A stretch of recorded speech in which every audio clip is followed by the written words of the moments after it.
I'm going to be presenting Perek Pei Bet in Sefer Tehillim, Le'ilei Nishma Sarah Rivka Bas Harav Nachum Umindel, Sarah Lamdrach, my good friend.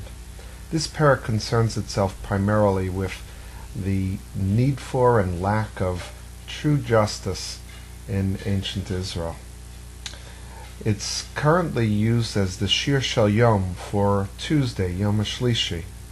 And the Gemara in Masechet Rosh Hashanah points out that the reason this particular Perek was chosen for Yom HaShlishi was Al Shem Shegila Eretz Bechachmaso, because on this day God revealed the land. He called the land to emerge from the waters, Vehechin Tevel Adaso, and he prepared a place and inhabitants for his community, for the people that he was going to create. The Marshar explains that the Kiyumo Shel Olam, that in order to maintain the world, it's dependent upon Mishpat.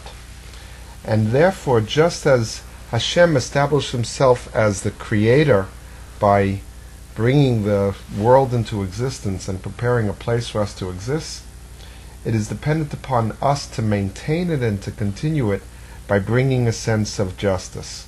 Because if we fail to do this according to the Marshar, we run the risk of Hashem bringing another Mabul on the earth, as he did long ago, when Hamas, or violence and robbery, pervaded through the human society.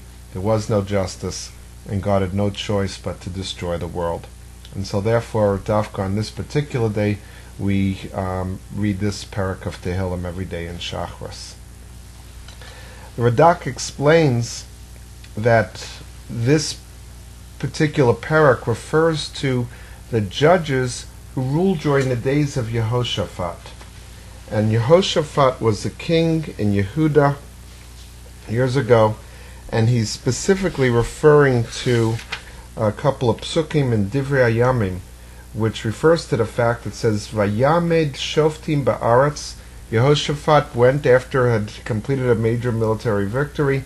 He established judges throughout the land, B'kol Arei Yehuda, and all the cities of Yehuda, Habtsurot La'ir V'ir, that would go and be involved from city to city. Vayomel HaShoftim, and he said that Yehoshaphat commanded the Shoftim as follows: Re'u ma'atem osim, be very careful about what you do. Ki lo la'adam tishbetu, you're not serving as judges just for the sake of man. Ki la Hashem v'imachem bidvar mishpat, because God too is there with you, standing in judgment, and what decisions you make is not just for your sake or for the sake of the people that you're judging, but is also for the sake of Hashem, who establishes his dominion over the world through the establishment of justice. Well, it's a short Perek, so I'd just like to read through the psukim of the Perek and point out a few things as we go through it. It begins Mizmor Asaf. Asaf is believed to either be a descendant of Korach or perhaps one of the leaders of the Leviim who sang in the Beis HaMikdash. Mizmor Asaf. Elokim nitzav ba'adas kel. God stands in the congregation of the godly. B'kerev Elohim yishpot. In the midst of the judges, God himself judges. Ad matai tishbetut avel. How long will you continue to judge unjustly? Upnei rishayim tisu selah. And you will favor the wicked for eternity. Shiftu dal v'yasam. Judge the poor and the orphans.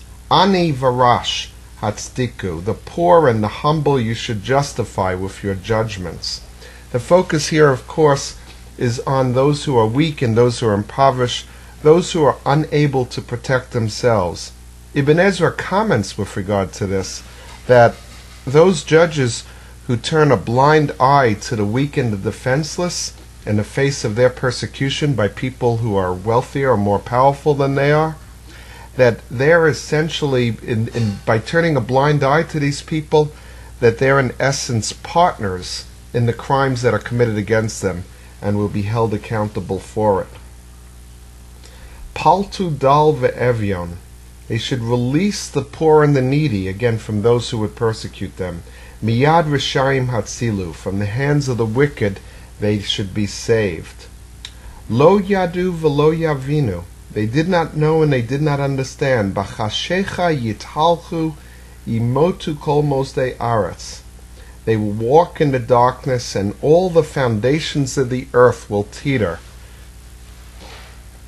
Ibn Ezra comments again on this notation that they walk in the darkness, that when a person bribes a just to corrupt their justice, when they bribe a judge in order to corrupt his rendition of justice, what they're in effect doing is they're blinding him to see what he should be able to see.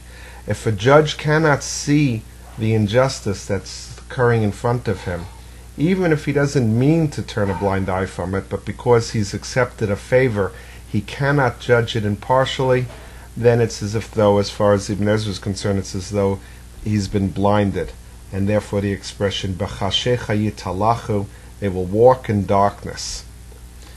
The last part of the pasuk says, Yimotu kol mosdei aretz, that the foundations of the earth will totter, again goes back to the notion that the foundation of the world is based on justice.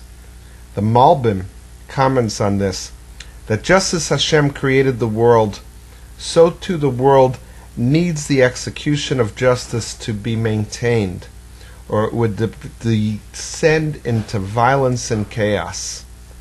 In that way, the judges are appropriately compared to Elokim Yotzrei Olam, the God who creates the world. The judges too are known by the expression Elokim.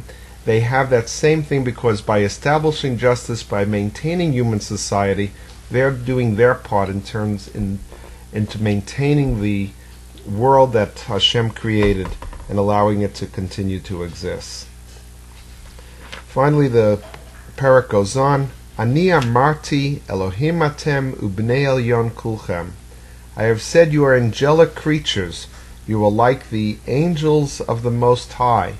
A judge, when he judges properly, when he judges appropriately, and when he uses his office to exact justice and to protect the weak and the helpless from those who would persecute them, he is elevated to the highest levels of spirituality, and is considered as if though he was actually amongst the angels themselves in a higher world, in the Olam Elyon.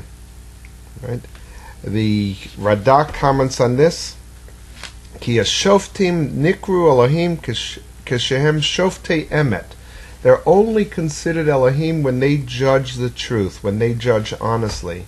Ani Amarti Shetiyu Elohim Be'emet, V'tidamu l'bnei Elyon shetikru gam ken Elohim she'em malachim v'tishpetu tzedek. When they elevate themselves to the Olam HaEmes, but through judging accurately and fairly and truthfully, they elevate themselves to the highest realms of the universe, to the realms occupied by the angels themselves.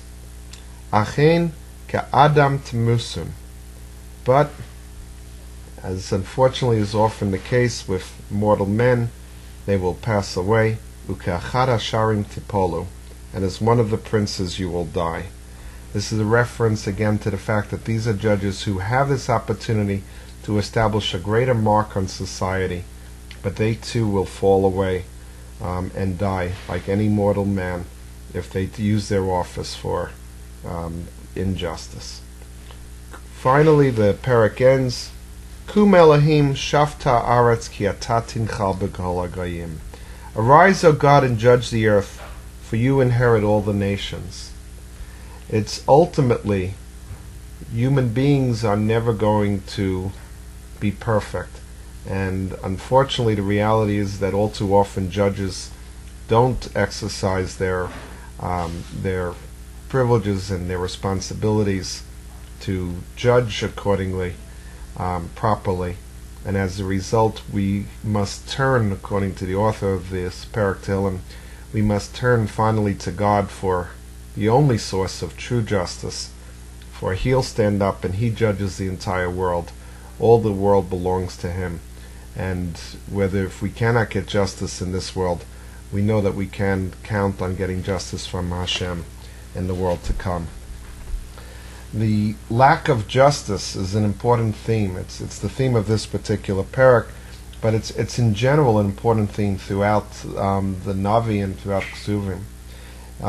Many people believe that the majority of the Nevuos that are brought down amongst the different Sifrei Nevi'im focus on the cause of the Chorban for Bayit Rishon as being Avodah Zarah. Avodah Zarah is certainly emphasized and mentioned a great deal, but with almost all the Nevi'im, from Yeshayahu, Yirmiyahu, Yechezkel, all the Treyasar, the greatest emphasis, perhaps, even more so than on Avodah Zarah, was on the fact that Yerushalayim had become a makom that was devoid of justice. Each person did what they wanted. The strong ruled over the weak. The rich oppressed the poor. There was no justice, nobody to turn to. And one Navi after another cites this as the primary reason for the Chorban. May we work towards bringing together a world in which justice is restored, in which the weak can feel confident that society is there to protect them and not to harass them, and in doing so merit ultimately the days of final justice with the coming of Mashiach b'mheira b'yameinu.